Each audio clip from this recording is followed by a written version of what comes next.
Hey guys! So the school year is starting really soon for a lot of us. For Berkeley, it's gonna start in 2 days, which is crazy because I just felt like this summer flew by and that I'm not really prepared for school. But if that's you, I'm here to give you a few things that will help you prepare for the new school year. So I'm wearing this Cal shirt that I wore at my first big game. Actually, I wore the second bottom part of it, so we split it in two, and my friend and I both wore half of the shirt. Good times. But RIP football games and everything else that's kind of fun on campus. School is a lot more than just football games and parties and things like that. You actually have to do some learning. So in order to do that, you're gonna need some of these tools, unfortunately. That was like the worst transition and the most depressing transition. Okay, never mind. But these are the things that might help you throughout your school year. First up, I've been playing with these two pens a lot in the last few clips, but these are my saviors. This one's a Muji one, and I think it's 0.38, and this is a Uniball one that's 0.38. But regardless, you're gonna probably need a tiny pen. CS or EECS or physics or any of the STEM majors, I feel like they usually allow you to have a cheat sheet. I think even something like the business and humanities majors, it depends on what you add. But piece of paper that you're allowed to write, and basically all of your algorithms, formulas, things that you want to remember during the test but you might not know super well, so you can bring these onto the exam and use them as references. And so yeah, I write these in like probably 8-point font, so having tiny pens is really useful. Also, it just makes your notes a lot more beautiful. Not that my notes are beautiful. I don't know how useful these things are gonna be this semester because most of schools are online, and usually when things are online, you typically just have an open book assessment because they can't really monitor like cheating and using references like the internet. So they usually just make an open book and make the test harder. Next up, we have notebooks. Okay, yeah, this is kind of a given, but you probably want to have a notebook in order to do well, because this is where you're going to take all your notes. Unless, of course, you do have an iPad, which I don't own my own, so I don't really take notes on iPad, but I heard it's glorious, and you have your stylus and people sit in their lectures and they look so fancy with their iPads, and I'm over here writing with pencil and pen, and either way is fine. You're both probably gonna do well because you're actually attending lecture and taking notes. So there you go. So you have some printer paper on hand as well as a printer, because it's really useful to print out discussion worksheets and different notes that you need. The next thing that you should use is your Google Calendar. And I'm specifically saying Google Calendar because there's so many semesters where I've started with my Apple iPhone iCloud calendar, and then I regretted it because every single club and organization on campus for Berkeley at least uses Google Calendar because you can get access to those calendars through your email. I started so many semesters on Apple Calendar, and then I ended up having to go back and forth, and it's just not smart. Just start on Google Calendar and you'll save yourself a lot of hassle and missing meetings and things like that. In the next few portions, I'm going to be talking about things that are specific to UC Berkeley. So if you don't go to UC Berkeley, you can skip to the end where I'm going to be talking about things that are specifically for CS and EECS majors. But for now, I'm going to be talking about things and tools and online websites that are very useful for Berkeley students. And I decided to do this like Berkeley portion because I feel like Berkeley is such a huge school. You really have no real guidance as to where you're supposed to start and what you're supposed to be prepared for in your first few weeks. You kind of just have to figure out yourself or learn from upperclassmen or things like that. But I'm here to tell you some of the things that you should look out for and be familiar with. So first off is Piazza. Piazza is an online forum where professors can give announcements, interact with their students, and that's basically where you're going to get all your announcements about your exams, your homework, things like that, getting questions answered. And pretty much it's just a way for professors, TAs, students to interact, and that's going to be probably your focal point for this online semester. It's usually a focal point of any semester, but specifically it's even more impactful for your online semester.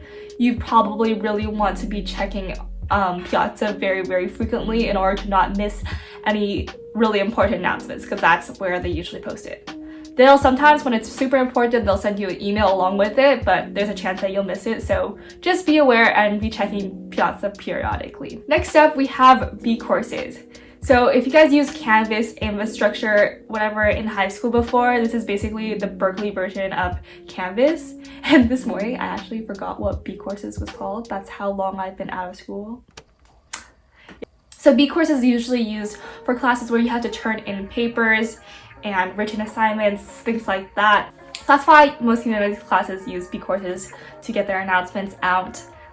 Some of them won't even use Piazza, because Piazza is kind of like a large forum where they're trying to broadcast to a bunch of different students, so it's not super necessary for small classes. And on bCourses, if you have gone on there and you see your class on there and you see this portion that says iClicker registration, you probably want to invest in an iClicker. I would not recommend buying these from like the student store or whatever, because they'll sell it to you full price for like 25 bucks.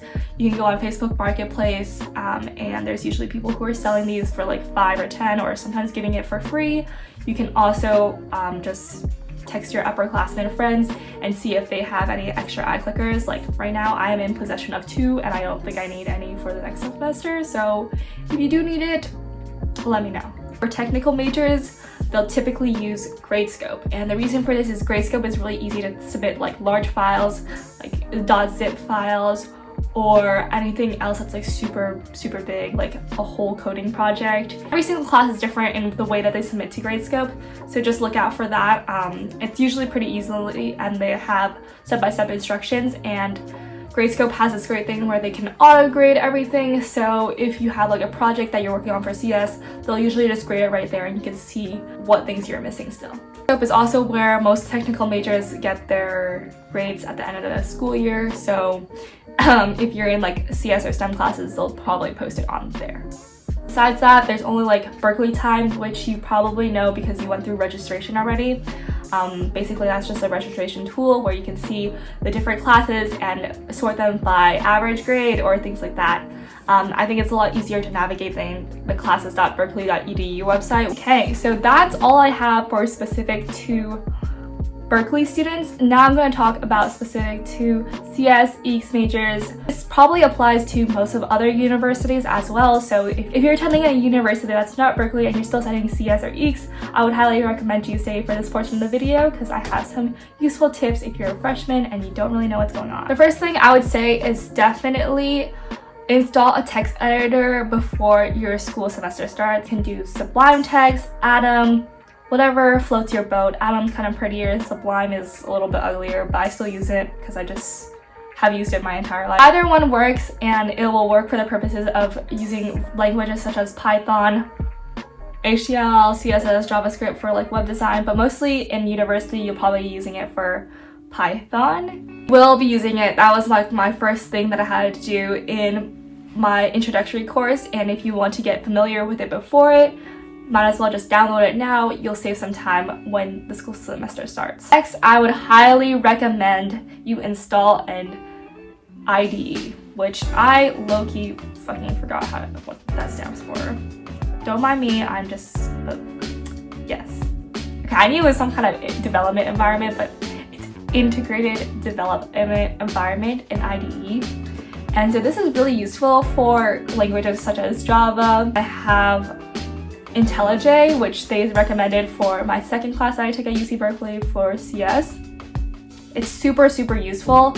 I use it all the time to practice for my coding challenges because it's easier to debug there. They'll give you like an interactive debugging environment so you can put breakpoints and see where your code is failing rather than like trying to put print statements everywhere in Python or something like that. So I think having this on hand is just super useful. You'll probably use it at least sometime in your career. You can use IntelliJ, Eclipse. I think IntelliJ is prettier. You can just get the community edition. It's free for students, I think. So yeah, highly recommend you just download it because it takes a while to download. Next, I cannot stress this enough, but if you are not familiar with version control and command line tools and Git, things like that, you definitely want to do your research right now, get familiar with it, know how to cd into different directories, know how to list all the different files in your directories like ls, just the basic command line tools, because you're going to be using them a lot. Let me tell you, a lot. You can really learn how to use command line tools, learn how to version control with Git, learn how to go back a few commits, step forward a few commits, add certain files, remove certain files. I'm not all that good with Git, but it's definitely something that you need to know the basics in order to successfully submit your assignment, so you definitely want to do that. Sometimes you'll run into merges, and those are like the worst. Like, you don't want to try to avoid that as much as possible, but if it does happen, you want to know how to get yourself out of it. Also, definitely check out Berkeley CS's test banks, HKN, TBP. They have a bunch of different past exams that you can use as resources to practice for your future exams. Specifically helpful for the prerequisites, because they have just so many exams that you can practice with. So check it out. The last thing I would say is try to find a friend group. I know it's really, really tough during this time to try to find different groups of people. Try to sign up for clubs and orgs, because they'll have like a natural friend group that you become automatically a part of. But if not, there's definitely ways you can find friends. Become friends with your roommate, and then your roommate probably knows some other people, and then you'll just naturally find a friend circle and create like a group chat or something like that with people that you share classes with, so you can get more updated announcements, because I know like you're not always going to catch everything on Piazza and on your email, but probably someone in your friend group is going to mention it, and then you will be aware. So yeah, just try to get to know more people, and if not, you can reach out to me if you're in Berkeley CS. I can try to help you navigate through these tumultuous times. Anyways, I hope you guys really enjoyed this video, and I hope that you found it helpful. Good luck everyone on this semester. Let me know how it goes for y'all. See you guys. Bye.